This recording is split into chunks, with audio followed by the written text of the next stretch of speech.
Bienvenue à l'Église 180.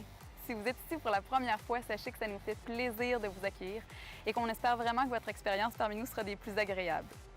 Aujourd'hui, vous allez entendre un discours simple et actuel au sujet de la Bible. Vous pourrez aussi apprécier une musique positive, contemporaine, imprégnée de foi et d'espoir, le tout dans une ambiance décontractée, tout en savourant un bon café.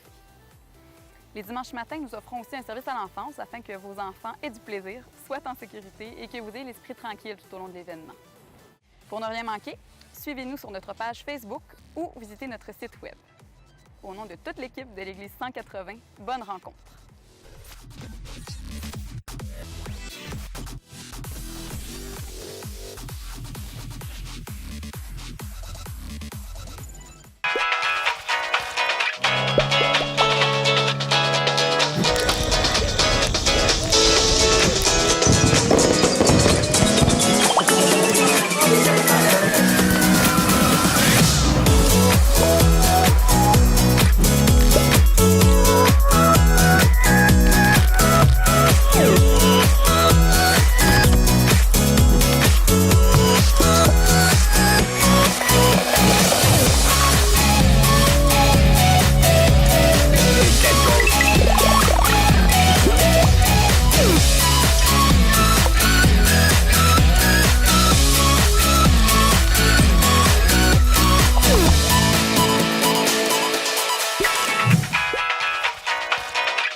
Bonjour tout le monde, bienvenue à l'Église 180. Est-ce que vous allez bien? Oui! Oui, good. Il y en a un qui va très bien, en tout cas. Bienvenue, j'espère que vous êtes en forme, que vous avez trouvé un siège confortable. Comme vous avez vu, on poursuit la série « Le biscuit chinois ». Avec cette étude qu'on fait sur le livre des Proverbes. Le livre des Proverbes est un livre qui nous a été laissé dans la Bible par Dieu, mais que plusieurs sages, plusieurs personnes ont contribué, particulièrement Salomon, pour nous laisser leur expérience de vie et nous éviter les erreurs qu'eux ont pu faire pour qu'on puisse mettre en pratique cette sagesse. Vous avez vu peut-être au tout début le tagline, au tout début du vidéo, qui dit « Poursuis la sagesse, poursuis la vie ».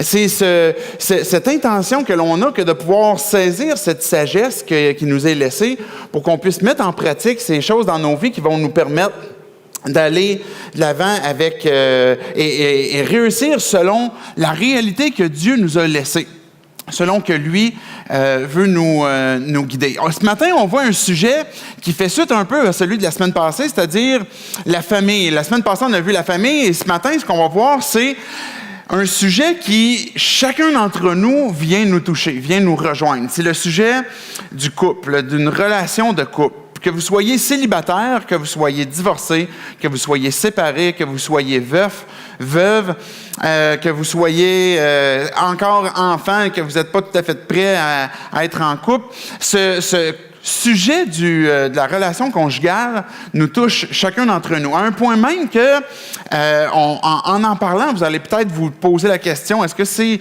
de moi qui parle? Est-ce que c'est de mon histoire? C'est une circonstance que plusieurs d'entre nous pouvons vivre et qui alimente plein de questions que j'ai notées. Dans le rôle pastoral que j'ai, dans le rôle qui m'a été confié, mais une des questions qui revient le plus souvent, qui m'est posée le plus souvent, concerne le couple. Concerne, par exemple, les célibataires me demandent, qu'est-ce que je fais si, par exemple, je suis célibataire et puis comment je fais pour attendre si le désir en moi brûle que d'être en couple? Comment est-ce que je fais pour attendre tout ce temps-là, pour ronger mon frein, en attendant que je trouve quelqu'un? Ou, par exemple, d'autres qui sont peut-être en fréquentation, mais viennent poser la question, qu'est-ce qu'on fait quand on est prêt à vivre ensemble? Est-ce que, selon la norme, je vais dire ça comme ça, dans notre contexte de société, un couple qui se fréquente, avant de se marier, s'ils se marient, ils vont vivre ensemble, ils vont aller cohabiter pour voir s'ils sont compatibles, est-ce qu'ils partagent les mêmes choses? Et là, les questions qui reviennent, c'est, est-ce que c'est correct? Est-ce que c'est bien que de vivre ensemble, que de partager la vie ensemble avant que de se marier? beaucoup d'autres questions viennent à savoir, jusqu'où justement est-ce qu'on doit découvrir le degré de satisfaction mutuelle que l'on a l'un envers l'autre. Et si on décide de se marier plus tard, mais on doit découvrir quoi avant de prendre cette décision-là, qui finalement implique beaucoup quand on parle de mariage. Devrions-nous être en union libre ou se marier? C'est une autre des questions qui m'est posée régulièrement. Il y a l'option de carrément juste aller habiter ensemble. D'autres vont dire, je vais adopter plutôt l'union libre, qui est comme un statut officiel, plutôt que mariage. Comment est-ce qu'on doit traiter ça? Comment est-ce qu'on doit aborder cette question-là, à savoir, est-ce que c'est des avenues qui sont bonnes, qui sont selon ce qu'on voudrait poursuivre de la sagesse, de la vie, de poursuivre la vie. Et si je réalise, par exemple, d'autres questions peuvent venir comme, si je réalise que je suis mal marié et que la personne que j'ai mariée n'était peut-être pas la personne que Dieu aurait voulu à ce moment-là, qu'est-ce que je fais aujourd'hui avec mon mariage, avec mon conjoint ou ma conjointe? Et si cette personne-là ne partage pas ma foi aujourd'hui, plus tard, j'ai décidé de croire en Dieu, j'ai décidé de placer ma vie en Jésus, j'ai décidé de le suivre, puis mon conjoint, ma conjointe n'a pas décidé de suivre. Qu'est-ce que je fais aujourd'hui avec cette relation-là? Puis si on n'est pas marié, si on a reçu des enfants. Alors, il y a plein de toutes sortes d'avenues qui nous concernent, qu'on a ces questions, à savoir comment est-ce qu'on doit traiter le mariage, le divorce, le remariage, la séparation, le célibat, le couple. Et puis là, vous comprendrez que, évidemment, ce matin, on ne peut pas aborder toutes ces questions en à peine 40-45 minutes, mais l'angle qu'on veut prendre, c'est celui qu'est-ce qui nous est confié, qu'est-ce qui nous est donné à travers le livre des Proverbes pour qu'on puisse en tirer profit. Naturellement, quand on parle de couple, quand on parle d'amour, de se placer dans une relation conjugale, naturellement, ça implique une forme de renoncement ou une forme d'exclusivité au conjoint ou à la conjointe, et qu'on se rend redevable. Et puis, pour certains, ça a été une question qui pouvait amener à savoir, jusqu'où est-ce que je peux être libre si je suis en couple? Est-ce que je peux être encore moi-même si je suis marié avec quelqu'un que je dois partager ma vie? Est-ce que je peux m'épanouir en étant la moitié d'un couple? Et donc, cette pensée que d'être en couple en a amené plusieurs à remettre en question le format, on va dire comme ça, traditionnel du couple. De l'autre côté, on a le célibat, qui, évidemment, offre pas tous les avantages que le couple offre, de partager une vie, de partager une relation, de partager l'amour, etc., mais il va offrir, évidemment, plus de liberté, parce que là, il n'y a pas d'exclusivité à une personne auquel on est redevable et puis qu'on doit s'assurer de faire du bien. On a, là, quelques siècles, j'allais dire, au 19e siècle, est née cette expression de amour libre, où on a voulu fusionner ces deux états-là, l'état de couple et puis celui de célibataire ensemble, pour dire, peut-être qu'on pourrait faire un statut conjugal qui serait comme l'amour libre, où un couple est ensemble, mais en même temps ne sont pas redevables l'un envers l'autre, et chacun des parties, garde leur liberté, puis établissent certaines règles ensemble pour déterminer comment ça va fonctionner. Est-ce que ça peut fonctionner? Comment est-ce qu'on va dealer dans notre société, dans notre contexte aujourd'hui, avec ces questions-là? Et j'ai pu observer aussi que c'est un des sujets les plus qui affecte le plus notre poursuite de Dieu, notre marche avec Dieu. Tout dépendamment de notre parcours de vie, il y a un moment donné où l'arrivée d'un conjoint ou d'une conjointe peut venir alimenter, peut venir favoriser ou peut venir même défavoriser ou nuire à une poursuite de la découverte de Dieu. Si je peux dire ça comme ça, ou des fois, quand arrive un conjoint ou une conjointe dans la vie d'un de nos proches, des fois on voit qu'il prend une autre direction dans laquelle il avait commencé. Ce que je veux qu'on puisse voir ce matin, à travers les Proverbes, deux choses en particulier. Des conseils pratiques qui sont donnés pour ceux qui sont encore dans un statut célibataire, mais qui sont en cheminement pour réfléchir à savoir s'ils veulent se placer en couple ensemble et être mariés. et une deuxième partie qui sont des conseils pratiques pour ceux qui sont déjà en couple. Donc, c'est deux types de conseils qui nous sont laissés dans les Proverbes.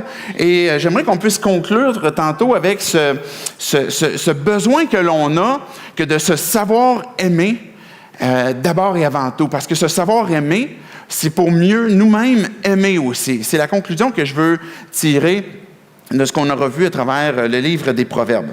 Donc, avant qu'on ouvre la question sur les conseils pratiques pour célibataires, j'aimerais qu'on puisse prier, se placer devant Dieu et puis qu'il puisse venir nous parler chacun d'entre nous.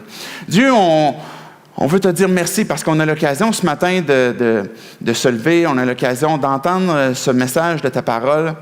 On te prie, Dieu, pour que tu puisses venir nous parler, que tu puisses venir nous communiquer qu'est-ce que toi, tu as à nous dire. Dieu, on est souvent à la recherche de sagesse, à la recherche des réponses aux questions profondes que l'on a. Souvent, Dieu, on n'a pas toutes ces réponses auxquelles on tourne dans nos têtes.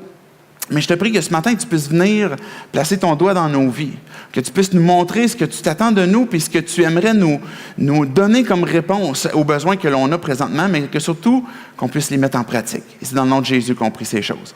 Amen.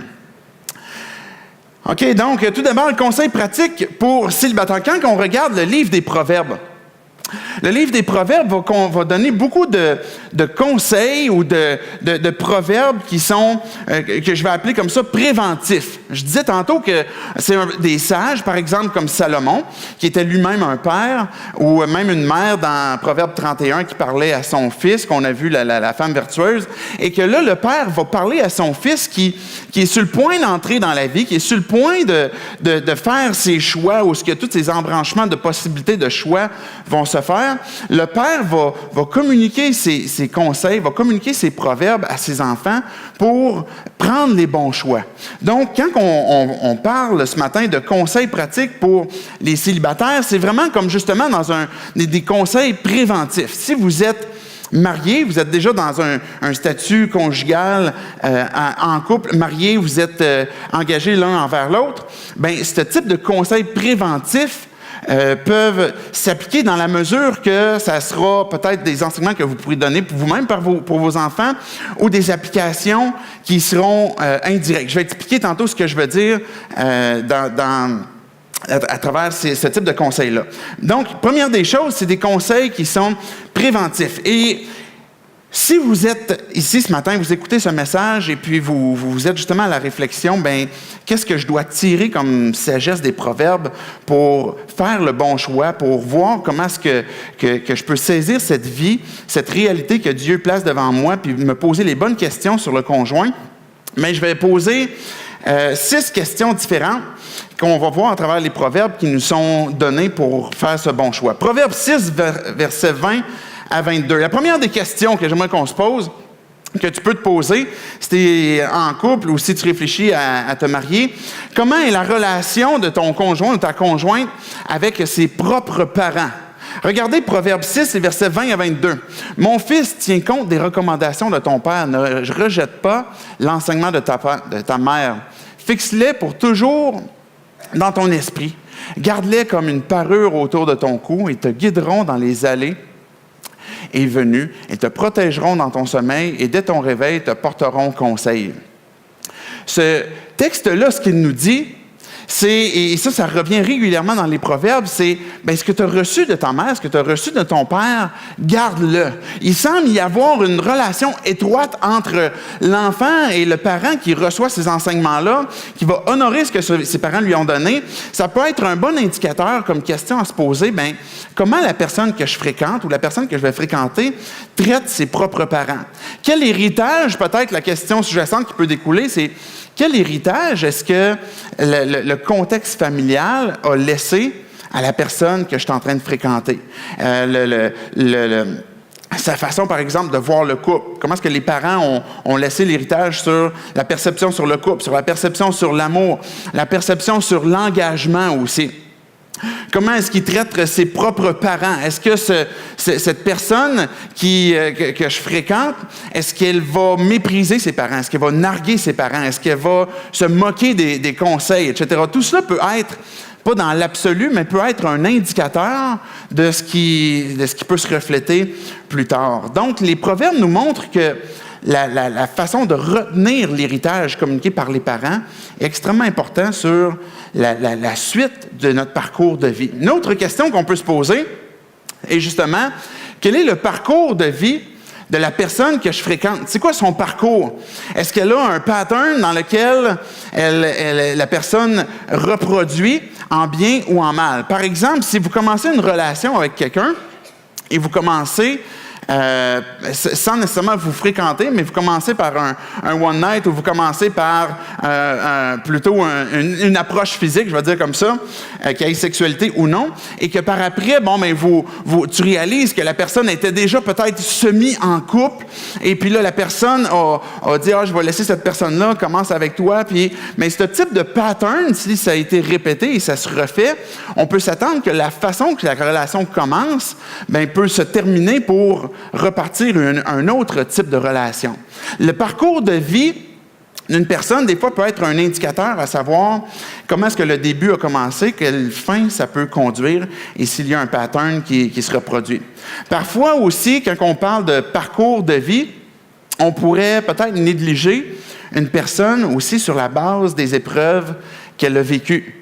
Une épreuve, des fois, on peut voir une personne peut-être être négliger, comment je dirais, la perception qu'on a de cette personne-là à cause des épreuves qu'elle a vécues, mais ça pourrait être une erreur parce que les épreuves peuvent venir aussi forger le caractère d'une personne et préparer une personne pour d'autres épreuves qui viennent plus tard et qui est une bonne chose aussi en bout de ligne. Donc, une troisième question qu'on peut se poser, on va voir dans Proverbe 5, les versets 18 à 19, c'est « Est-ce que tu as du plaisir avec cette personne-là? » Quand que tu fréquentes une personne, que tu es en couple avec, tout ne tourne pas qu'autour du plaisir, mais en même temps, c'est bien qu'il puisse y en avoir, et c'est la question que tu peux te poser. Regardez Proverbe 5, versets 18 à 19. Et on l'avait lu quand que Daniel nous avait apporté le discours sur la sexualité. Mais Proverbe 5 dit « Trouve ta joie avec la femme choisie dans ta jeunesse. Elle est affectueuse comme une biche, charmante comme une gazelle. Rends-la heureuse, que son corps te remplisse toujours de joie. Sois toujours fou d'amour. » C'est un bon conseil qui est donné pour si vous êtes en couple. Mais ce que le texte dit, c'est qu'il fait référence au moment de ta jeunesse, au moment où tu commences tes fréquentations et trouve ta joie avec la femme choisie dans ta jeunesse. Ecclésiaste 9, verset 9 dit « Profite de la vie », je ne l'ai pas apporté, je vais juste vous le citer, « Profite de la vie avec la femme que tu aimes, tous les jours de la courte existence que Dieu te donne sous le soleil.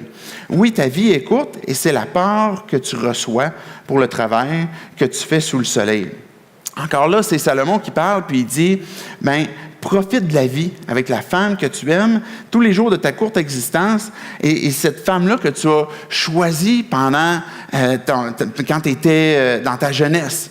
Et donc, il y a une part où on partage la vie avec une personne et on ne veut pas que tout soit lourd. On va passer la majorité de nos vies à faire du travail, à payer des comptes, à faire de la vaisselle. On va faire une partie de notre vie à faire des choses comme passer la tondeuse. Maintenant, c'est mes enfants qui passent la tondeuse.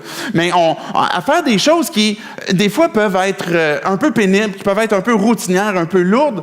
Mais le fait que de choisir un ou une conjointe avec laquelle on va pouvoir partager des moments agréables, qu'on va pouvoir s'amuser ensemble, fait partie des conseils que les proverbes nous laissent pour faire ce choix avec la personne qu'on va partager nos vies.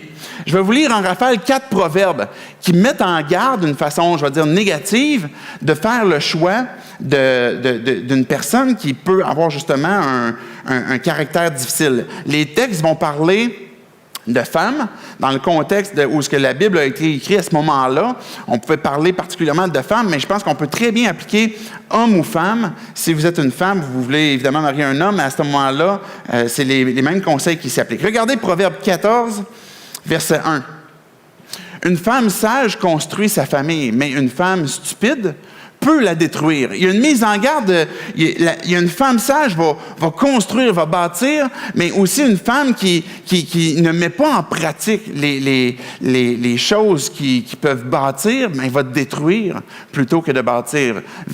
Chapitre 21, verset 19 dit « Mieux vaut vivre dans un coin désert, qu'avec une femme querelleuse et irritable. » Salomon, il y avait eu beaucoup de femmes, il y en avait peut-être vu quelques-unes qui étaient irritables. Regardez chapitre 27, versets 15 et 16. Une femme querelleuse est comme une gouttière qui coule, ou un homme querelleur, qui coule sans cesse par un jour de pluie. Vouloir l'arrêter, c'est comme vouloir retenir le vent ou chercher à saisir de l'huile avec la main. Ce type de comportement-là, ce que Salomon est en train de dire à ses fils, que Dieu est en train de nous dire à nous, si vous êtes des femmes ou des hommes, puis vous voulez recevoir ces conseils-là avant de vous marier, bien de retenir une personne qui est querelleur ou qui est caractérisée par ce comportement-là, on ne peut pas le retenir. Ça se produit et ça continue d'avancer toujours dans ce type de minding-là. Chapitre 25, verset 24, regardez ce que ça dit. Le dernier texte en ce qui concerne cette question-là. « Mieux vaut vivre au coin d'un toit, dans le grenier où il y a de la laine isolante, là, que de partager sa maison avec une femme ou un homme querelleur. » Ces conseils qui nous sont donnés, c'est la question que je posais, c'est est-ce que la personne que tu fréquentes ou que tu réfléchis à savoir si tu vas partager ta vie avec, est-ce que tu as du plaisir avec? Est-ce que c'est une personne qui est capable de pas... Ça ne veut pas dire qu'il n'y a pas d'inquiétude, ça ne veut pas dire qu'il n'y a pas de tristesse, ça ne veut pas dire qu'il n'y a pas des fois de colère ou d'irritation, mais est-ce que la personne est capable aussi d'avoir du plaisir et que vous pouvez partager ce plaisir-là aussi ensemble? Une autre question que je pense que tu peux te poser, que les proverbes nous enseignent, c'est est-ce qu'il y a un respect mutuel? Le respect entre le couple, dans le couple, est extrêmement important. Vous allez partager des rôles ensemble. Vous allez partager la vie ensemble. Et est-ce que les rôles que vous allez jouer, est-ce que l'autre personne va respecter votre façon d'agir? Est-ce qu'il y a, par exemple, confiance dans l'un et l'autre, ou quand il y aura une prise de décision difficile? J'ai apporté une citation d'un psychologue spécialiste du couple qui a écrit un article aux États-Unis. Il s'appelle Michael Rodkowski. J'espère que je prononce son nom comme il faut. À un moment donné, il s'est fait poser la question, est-ce que c'est possible que d'avoir réellement comme une réussite dans un contexte d'amour libre, où les deux parties n'ont pas besoin nécessairement de tout partager ce qu'ils font quand ils ne sont pas à la maison. Ils peuvent se permettre toutes sortes de libertés. Et est-ce que ça peut fonctionner? Et ce psychologue-là a reçu beaucoup de couples, mariés, non mariés, des couples de tout genre, pour poser ces questions-là. Et la question était, à l'heure du prêt à consommer, où nous pouvons trouver, par exemple, le partenaire parfait pour nos fantasmes en un clin d'œil sur Tinder, pourquoi ne pourrions-nous pas avoir une relation libre, heureuse? Pourquoi se priver de sensations nouvelles et fortes? Et quelles règles doit-on respecter pour arriver à garder une relation saine avec son partenaire principal? C'est ce que les clients lui ont demandé. La première réponse que cet homme-là va nous donner, qui reflète ce que la Bible aussi nous enseigne, et j'ai apporté sa citation, il va dire « Il n'y aura jamais de véritable honnêteté dans une telle relation, et vous n'aurez pas une véritable connaissance de votre partenaire. Cela mettra une barrière à votre intimité mutuelle.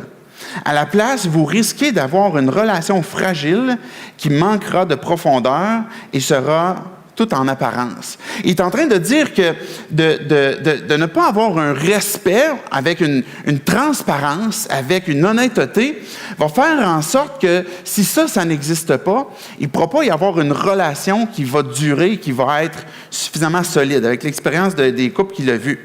Et sa deuxième citation, je vais conclure sur sa citation, sur celle-là, « Les relations amoureuses sont fragiles et peuvent être fragilement détruites par la jalousie, le manque d'honnêteté et la trahison », conclut le psychologue Michael Rodkowski, qui recommande à la toute fin de son article de respecter son partenaire et de respecter la relation.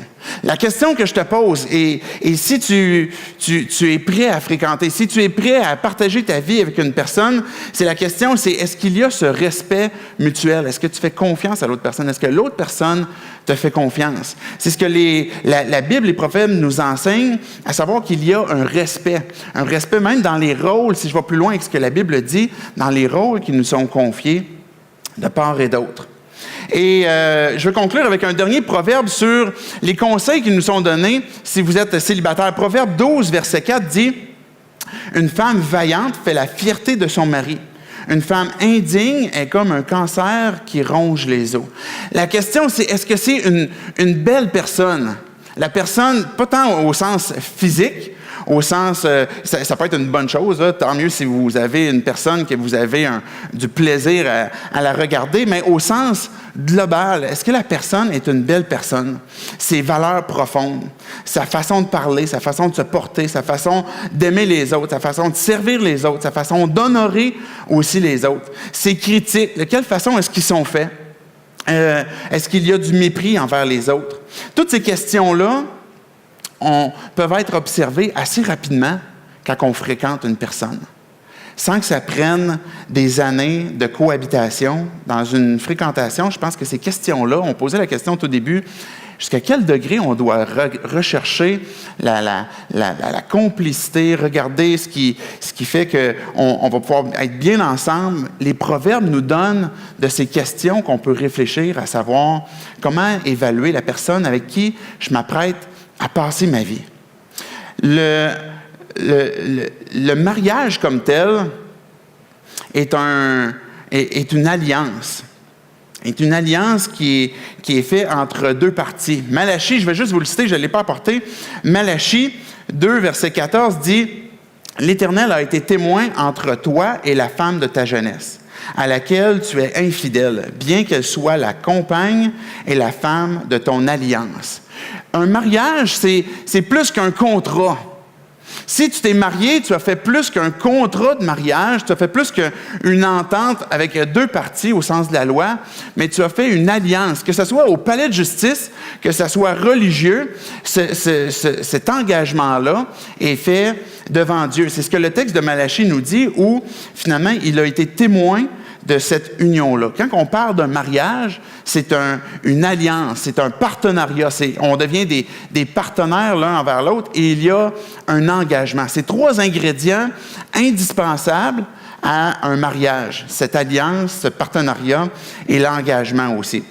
Je vais lire 2 proverbes pour introduire les questions pratiques pour le couple. Proverbe 18, 22 dit « Celui qui trouve une compagne trouve le bonheur. Il a obtenu une faveur du Seigneur. » Chapitre 19, verset 14 dit « On peut hériter maison et argent de ses ancêtres, mais seul le Seigneur peut donner une femme sensée. » Ce que les proverbes nous disent, c'est que si vous avez trouvé un conjoint, une conjointe avec lequel vous partagez la vie, la question n'est plus à savoir est-ce que c'était la volonté de Dieu. À partir du moment où tu as dit oui, je le veux, que l'autre personne a dit oui, je le veux, que Dieu était témoin de ça, la question est désuète, la question n'existe plus. Parce que maintenant, la réponse est oui. La volonté de Dieu, c'est que vous partagiez vos vies ensemble. Mais ce que les 2 textes viennent de nous dire, c'est que Dieu ne se trompe pas. Si vous croyez que Dieu peut avoir une intervention dans ta vie, si tu crois que Dieu peut avoir une main sur même les choix que tu fais, même la femme ou l'homme qui l'a conduit près de toi, que Dieu finalement veut que ton couple puisse réussir, bien, ce qu'il dit, c'est que celui qui a reçu une femme, celui qui a un mari, bien, c'est une faveur qui est donnée de l'Éternel. Ce n'est pas une malédiction. Peut-être que vous dites des fois, j'ai l'impression que c'est tellement pénible, des fois, la vie de couple, que ça ne doit pas toujours être un cadeau de Dieu. Peut-être que vous avez la pensée à l'inverse, parce que vous dites, c'est sûr que c'est une faveur de Dieu. Je contais une blague ce matin à ma femme, je vais voir comment est-ce qu'elle allait réagir avant de vous la donner. C'est une fois un couple qui était assis dans leur salon et puis est en train de siroter une coupe de vin. Et puis, comme un silence, là, les deux sirotent leur coupe de vin. Puis à un moment donné, la femme, elle brise le silence puis elle dit « Je t'aime ». Puis là, le mari, il dit « Est-ce que c'est toi qui parles ou c'est le vin ?»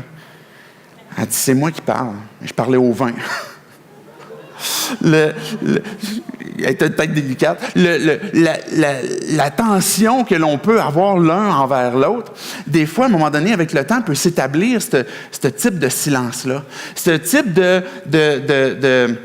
d'entretien qu'il doit y avoir dans le couple, l'un envers l'autre, où notre attention, peut-être, finalement, avec le temps, finit que s'effriter ou s'en aller plutôt vers d'autres choses que le couple. Il y a deux choses, des conseils que j'aimerais qu'on puisse voir avec les conseils donnés au couple. C'est ce qui construit d'abord et avant tout le couple. C'est une attitude d'amélioration, une attitude de vouloir voir le couple progresser et cheminer.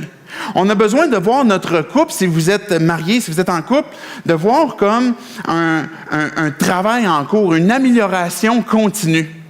Des fois, peut-être, tu regarderais ton couple et puis tu vois ces silences-là, comme je disais tantôt, ces difficultés-là, mais de ne pas se décourager puis de dire, OK, c'est un travail en progrès. C'est une situation qui doit continuellement progresser. Proverbe 24, les versets 3 et 4. Regardez bien ce que ça dit.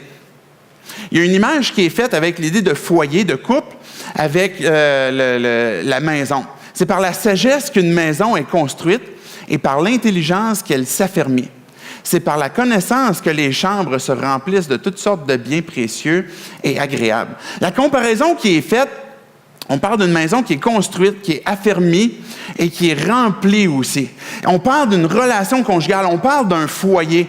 Puis cette idée de construire sous-entend l'idée de restauration, sous-entend l'idée de progrès, de quelque chose qui se bâtit de fil en aiguille, quelque chose qui avance.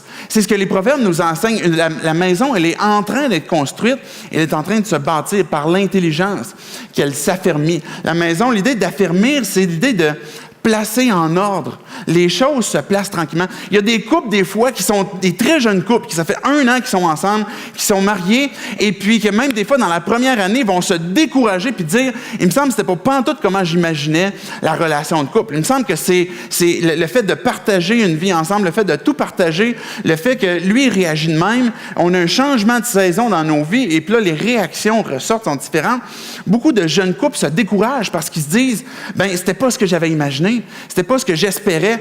Et on a besoin de comprendre que même les proverbes nous disent, bien, la maison, elle est bâtie, elle est en train de se placer, de se restaurer, elle est en train de s'affermir. Et les chambres sont en train de se remplir. L'idée de remplir, c'est d'accomplir. Le couple est en train de s'accomplir, est en train de progresser. Si tu es en couple, que tu es dans un mariage, que tu vois que des fois, il y a des périodes plus difficiles, bien, c'est de voir l'attitude que la relation de couple est un travail en continu. On n'atteint jamais une saison parfaite où tout est réglé, tout est cané, on n'a plus de difficultés. On est toujours dans ce progrès, dans cet avancement-là, dans l'engagement que l'on a fait l'un envers l'autre. Le deuxième conseil, ce premier conseil qui construit, c'est l'idée de garder une attitude d'amélioration. Le deuxième, c'est de concevoir que la relation de couple et j'emploie un grand mot, multidimensionnel. Ça veut dire qu'il y a plus qu'une facette. C'est plus que juste un partenariat où moi je fais la vaisselle, elle a fait la tondeuse, et puis on se partage des tâches, c'est tout. C'est plus que ça. Je ne sais pas si vous avez entendu la toune qui joue à la radio ces temps-ci, de Ed Sheeran, qui dit, le titre de la toune, c'est « Shape of You ». Je suis en amour avec tes formes. Le texte de sa toune dit, je vous l'ai traduit, là, « Je suis amoureux de tes formes. On s'attire, on se repousse comme des aimants. Bien que mon cœur l'est aussi, je suis amoureux de ton corps. Hier soir, tu étais dans ma chambre et maintenant, mes draps sentent comme toi. Chaque jour, je découvre un truc nouveau. Je suis amoureux de ton corps. » Si vous êtes en couple, vous partagez évidemment la dimension sexuelle, la dimension physique. Bien, évidemment que ce type de discours-là, je vous souhaite que vous puissiez vivre ça. Je vous souhaite que vous puissiez vivre cette union-là, cette unité-là. Mais ce que le texte dit de sa toune, c'est plutôt que c'est quelqu'un qu'il a rencontré dans un bar et puis que finalement, ils ont couché ensemble. Le lendemain, les draps sentent encore qu'il est tué, puis je découvre des nouvelles choses. Et puis, il semble y avoir comme juste une dimension à la relation. Et de plus en plus, on tend vers, dans un discours, ça ne veut pas dire qu'on adhère tous à ce type de discours-là, mais dans notre société, on entend de plus en plus ce discours qui est unidimensionnel, qui tend vers, je suis en amour avec ton corps, avec ce que tu dégages, avec ce que tu parais. C'est ça, je suis en amour avec tes formes. Et le couple a une dimension, évidemment, émotionnelle, où il y a des sentiments qui sont partagés, une intimité, il y a un support mutuel où on prend soin. Il y a l'élément social aussi, où vous partagez la vie ensemble, vous partagez des amis, vous partagez des rencontres. Ça ne veut pas dire que tout est partagé, mais il y a une dimension sociale qui est partagée. Évidemment, l'aspect sexuel, l'aspect intellectuel, où vous partagez des idées ensemble, vous partagez des rêves, des pensées. Vous allez plus loin que ce qui est superficiel. Il y a l'aspect aussi récréationnel. Je parlais tantôt au conseil pour, si vous êtes célibataire, mais cette idée de poursuivre le plaisir que vous avez eu dans votre jeunesse, que vous pouvez encore avoir ensemble, de partager des activités, de partager des repas, partager la joie avec la femme de ta jeunesse ou l'homme de ta jeunesse. Il y a une dimension spirituelle aussi qui est des fois difficile à comprendre, difficile à appliquer, à savoir comment est-ce qu'on doit partager cette dimension spirituelle, moi et l'autre personne? C'est de partager cette même foi, cette même croyance en Dieu qui joue un rôle significatif dans nos vies. C'est plusieurs dimensions dans lesquelles on doit comprendre et apprécier qu'il y a plusieurs dimensions. Ça fait à peu près... je ne sais pas combien de mois j'ai cette plante-là chez nous. Et puis, je la regardais, elle était comme sur le bord de ma fenêtre. En fait, c'est la seule plante qu'on a dans la maison. C'est celle-là. Et puis, elle est sur le bord de notre fenêtre, proche de l'évier. Puis, je me disais, elle ne grandit pas, cette plante-là. Il me semble qu'elle ne pousse pas, puis elle a l'air comme tout le temps sec. Et puis, je me disais, ça fait une bonne illustration de ce que peut être un couple, de ce que peut être une relation conjugale. Une relation, c'est quelque chose de vivant. C'est quelque chose qui a besoin d'entretien. Moi, sur cette plante-là, j'y ai donné 0 amour. J'ai donné peut-être plus souvent du mépris que de l'amour, parce que je te regardais, je me disais, elle ne grandit pas, elle est toute sec. C'est quoi ça? Il me semble, moi, je m'attendais à avoir poussé ça. Et puis, mais une relation conjugale, c'est cet investissement qu'on prend l'un envers l'autre pour prendre soin de la relation, pour prendre soin de développer, d'arroser, de nettoyer à l'occasion, de prendre notre propre responsabilité dans la relation. Ce n'est pas que juste une des deux personnes qui doit constamment veiller au couple. Il y a des fois des priorités qui ont besoin d'être refaites, d'être repris pour que le couple puisse bien fonctionner, de partager des sentiments d'une façon constructive ou des fois de ne pas partager certains sentiments d'une façon constructive aussi, de remplir, de me repentir si j'ai laissé finalement mon couple glisser tranquillement. Là, je me montrais la plante à ma femme ce matin, puis je disais, tu sais, j'ai pensé à amener cette plante-là, notre seule plante, tu sais, pour montrer l'illustration. Finalement, elle me dit, c'est un cactus, puis c'est normal que ça pousse pas vite. Et puis, tu as juste besoin de mettre une cuillère à thé par mois pour l'arroser. Donc, finalement, je réalisais que peut-être mon illustration n'était pas super bonne parce qu'il semble qu'elle n'a vraiment pas besoin de beaucoup d'attention. Mais l'idée qu'on peut en retenir, c'est une plante, c'est quelque chose de vivant et qu'on a besoin d'entretenir comme cette idée de relation qu'on a besoin finalement de prendre soin. Il y a des choses qui peuvent détruire le couple. Regardez, je vais lire quelques parties du texte de Proverbe 7.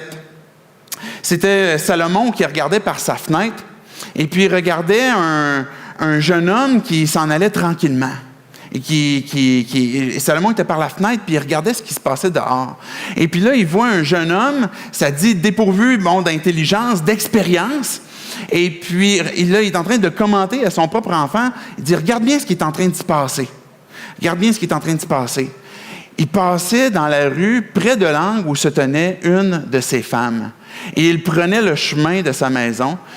C'était au crépuscule, en fin de journée, au moment où viennent la nuit et l'obscurité. On peut arrêter là pour un instant. Salomon est en train de décrire que voici comment est-ce que des ingrédients qu'on a besoin de discerner, qui peuvent détruire une vie, qui peuvent détruire un couple, par exemple, comment est-ce qu'on a besoin de les discerner et de voir que, là, c'est une circonstance X, mais de voir que des fois, il y a des ingrédients qui sont placés ensemble, qu'on aurait besoin de constater puis de réaliser que ça peut détruire. Par exemple, j'ai mis en gras ce qui fait partie de ces ingrédients. Il passe près de l'angle.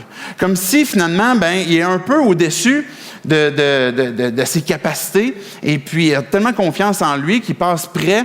Il prend le chemin de la direction, d'une mauvaise direction. Donc, en plus de passer près, il s'en va dans une mauvaise direction, là où il y a quelqu'un qui l'attend. Et le texte dit, c'était au crépuscule, en fin de journée, au moment où viennent la nuit et l'obscurité.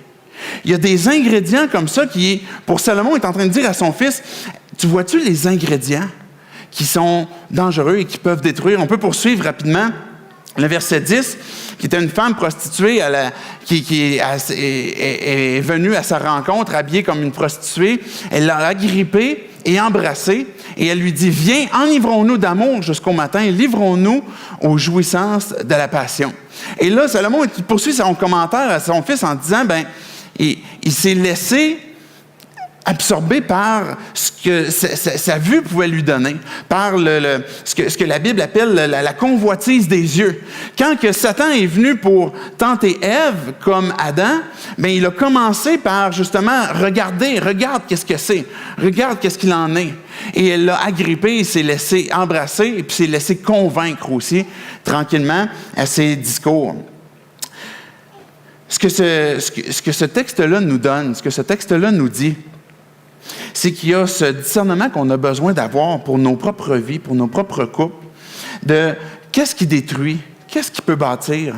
On disait que le couple est quelque chose de vivant qui a besoin d'être entretenu, mais c'est quelque chose aussi qui peut être détruit. Et de veiller à discerner ce qui peut justement nuire à ce qui peut le détruire. Je vais inviter les musiciens à s'avancer, s'il vous plaît, pour la conclusion. Quand on parle de relations de couple, on parle évidemment d'amour. On est tous à la recherche d'amour, d'un amour profond, d'un amour inconditionnel. On est tous à la recherche de ce qui va pouvoir se goûter et s'exprimer d'une façon palpable. Et le fait que de rechercher, de vouloir, de désirer une relation conjugale épanouie, c'est normal et c'est correct. Mais il y a un besoin encore plus profond qui a besoin d'être comblé. Et c'est ce besoin que de se savoir aimer, que de peut-être se rappeler qu'on est profondément aimé. Parce que quand on réalise cet amour-là qu'on a reçu, ou dans lequel on est l'objet, on est apte à pouvoir mieux aimer aussi. L'Église, c'est pas un bâtiment. L'Église, c'est pas un banc. C'est pas des objets. L'Église, c'est des gens. C'est des gens comme vous, comme moi, dans lesquels Dieu désire habiter, dans lesquels Dieu désire vivre et nous transformer. C'est pas des gens, si tu es ici ce matin, si tu écoutes ce discours, ou ce que tu te dis, est-ce qu'il faut être meilleur que les autres? Est-ce qu'il faut mieux performer? Est-ce qu'il faut être plus religieux que les autres pour finalement adhérer à l'Église? La réponse est non. L'Église, si c'est des gens, c'est pas des gens qui sont meilleurs que les autres, mais c'est des gens qui ont réalisé leur besoin d'un sauveur, leur besoin que d'être délivrés de leur attitude, par exemple, de jalousie, d'orgueil, d'être possessif, que d'être hypocrite, colérique, infidèle, obsédé, dépendant. On réalise que si je vis ces choses-là, que je ne peux pas m'en sortir, j'ai besoin de quelqu'un de plus grand, de plus fort que moi, qui va pouvoir m'en délivrer. Et c'est ça qui détermine qui est l'Église. C'est quand on dit, Dieu, j'ai besoin de toi. J'ai besoin que tu viennes changer ma vie. J'ai besoin que tu me donnes la victoire sur ces choses-là. Où on dit à Dieu, je te demande pardon pour ces choses-là. Je te demande pardon pour le mal que j'ai fait, le mal que je fais encore. Je veux t'abandonner ma vie. Et là, on fait partie maintenant de l'Église. À partir du moment où on dit, Jésus, c'est en toi que je veux placer ma confiance. Parce que Dieu, le Père, a envoyé son Fils parce qu'il nous aime pour prendre notre place, pour nous libérer de ses péchés, que finalement, on est à la conquête de Dieu lui-même plutôt qu'à la conquête d'autres dieux. L'Église, c'est des gens qui ont cru en Jésus et que Jésus était plus qu'un personnage historique. Si vous faites partie de l'Église, vous avez cru que Jésus est celui qui avait été envoyé pour révéler l'amour. Pourquoi est-ce que je parle de l'Église? Pourquoi est-ce que je parle de quelle façon est-ce qu'on peut entrer dans l'Église? C'est parce qu'à travers l'histoire de Dieu, l'histoire qui nous est laissée dans la Bible, Dieu nous révèle qu'il nous aime d'un amour infini, d'un amour inconditionnel, à un point qu'il est prêt à tout nous donner, son Fils unique. Et que si on est séparé de lui, parce que ultimement, on est infidèle, on est idolâtre, on cherche d'autres dieux, et souvent l'autre Dieu qu'on cherche, c'est nous-mêmes. On veut se plaire à nous-mêmes, on veut s'adorer nous-mêmes, ou nos possessions, ou notre travail, ou des trucs qui nous environnent, plutôt que d'adorer Dieu, celui de qui on a besoin. Et quand on fait ce pas de foi, où ce qu'on dit, Dieu, c'est toi qui es Dieu, c'est toi qui peux me délivrer de moi. À ce moment-là, Dieu nous fait entrer dans une relation avec lui, où il nous appelle son enfant, où on fait partie de l'Église. Et ce que la Bible nous raconte à travers l'histoire de Dieu, c'est que l'Église est l'épouse de Christ. L'Église est l'épouse de Christ, où Jésus qui nous a été donné. Si vous êtes un croyant ce matin, on fait partie de cette communauté avec un grand E qu'est l'Église. Pas juste l'Église ici, mais tous ceux qui ont placé leur foi en Jésus. On fait partie de ce que la Bible appelle l'épouse de Christ. Et Jésus, ce qu'il a fait, c'est qu'il a pris cette femme qui avait été abandonnée, qui avait été délaissée, et puis il nous prend finalement, nous habille, nous donne un statut, nous lave, nous purifie, et puis fait de nous son épouse avec laquelle il va prendre soin. Il va nous entourer, il va nous aimer. Il va nous aimer d'un amour parfait et inconditionnel. Et quand que je comprends, quand j'apprécie cette vérité, que je suis aimé profondément, j'ai plus besoin de chercher à me prouver. J'ai plus besoin de chercher à attirer l'attention des autres. Et je ne suis pas en train de dire qu'on n'a plus besoin de l'amour conjugal, de l'amour des uns des autres, qu'on peut avoir fraternellement.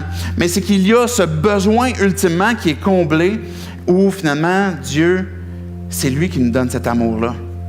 Et Dieu peut nous combler de ce besoin, un amour inconditionnel, à comprendre que notre plus grand besoin, c'est lui-même. Et quand on réalise ça, notre confiance en Dieu change. Notre perception de la vie, de notre confiance à Dieu, notre perception de la confiance en nous-mêmes, parce qu'on n'a plus besoin de prouver. Ça change notre façon d'aborder le couple. Ça change notre façon de consommer le couple, de consommer les relations, mais de plutôt s'investir dans une relation.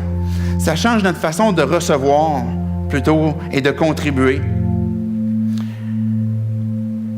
Et même quand nous, on est infidèles, même quand son épouse est infidèle, la Bible nous dit que lui demeure fidèle et qu'il continue de nous aimer, de nous appeler à revenir à lui. J'aimerais ce matin qu'on puisse conclure tout simplement par ces questions qu'on peut se poser chacun d'entre nous. Ces décisions qu'on peut prendre nous-mêmes ce matin dans la circonstance de vie dans laquelle on est. On a parlé des conseils pratiques que les Proverbes donnent pour célibataires, pour le couple. Et quelle décision, quel pas est-ce que tu as à faire ce matin, que Dieu t'appelle à faire? Si tu ne crois pas en Dieu ce matin, ou tu entends ce discours et puis tu n'as pas cette foi où Dieu existe, je veux simplement te dire que si un jour tu ouvres ton esprit à dire peut-être que Dieu existe, parce que tu as ce besoin qui est à un moment donné dans une circonstance de ta vie où tu es prêt peut-être à considérer, je veux juste que tu te rappelles que si ce Dieu de la Bible existe, mais qu'il t'aime profondément et qu'il attend que tu tournes vers lui. Je veux t'inviter ce matin que si tu es en couple, à prendre une résolution sur ton propre couple. Comment tu peux aimer mieux? Comment tu peux prendre soin? Quelle attitude est-ce que tu as besoin de développer, ou peut-être de renoncer? De quelle façon est-ce que tu as besoin d'entretenir la relation? Quelle décision est-ce que Dieu t'appelle à prendre ce matin? Si tu es célibataire, je veux t'inviter ce matin à prendre une réflexion ou prendre une décision sur une résolution, sur le type de fréquentation que tu veux faire. Quelles sont tes valeurs profondes? Et de ne pas renoncer ou renier ces valeurs profondes. Quelle est la foi que tu as en Dieu? Et de dire, Dieu, je décide de te faire confiance ce matin. Je ne sais pas quand est-ce que ça va arriver. J'ai hâte que d'avoir un conjoint ou une conjointe. Mais je veux attendre le temps que toi, tu auras décidé. Parce que je veux te faire confiance. Je veux attendre d'avoir la personne que tu vas diriger. Et je ne veux pas renoncer à ce que je crois. Je ne veux pas renoncer à mes valeurs profondes. Et prends cette décision-là ce matin. De quel type de fréquentation est-ce que tu vas avoir? Et d'avoir le discernement pour voir les ingrédients qui peuvent être néfastes et détruire ta vie pour dire, je ne veux plus mélanger ces ingrédients-là ensemble et finalement détruire ma propre vie par peut-être des mauvais choix. J'aimerais qu'on puisse prier, tout simplement se placer devant Dieu, chacun d'entre nous, pour que Dieu puisse venir parler à nos propres cœurs, parler à notre esprit, et nous révéler ce qu'il veut pour nous. Dieu, on t'a dit merci ce matin, qu'on t'adore pour ces conseils que tu nous as donnés, les questions qu'on a besoin de se poser. Si on est prêt, Dieu, ou on désire partager notre vie avec une autre personne. Dieu, on t'a prie que tu puisses venir ouvrir notre intelligence, nous donner ta sagesse, donner ta perception, qu'on puisse faire les choix, Dieu, qui vont te glorifier, t'honorer. Dieu, on se place devant toi aussi pour chacun d'entre nous qui sont en couple ou qui vivons une situation de couple difficile. Soit parce qu'on est séparés, divorcés, soit parce que notre couple bat de l'aile. Dieu, des fois, on ne sait pas toujours qu'est-ce qu'on a à faire. On ne sait pas comment est-ce qu'on doit agir demain, dans une semaine. On ne sait pas, Dieu, qu'est-ce qui s'en vient. Mais ma prière, Dieu, ce matin, c'est que à chaque jour, que tu puisses nous montrer la direction pour nos vies.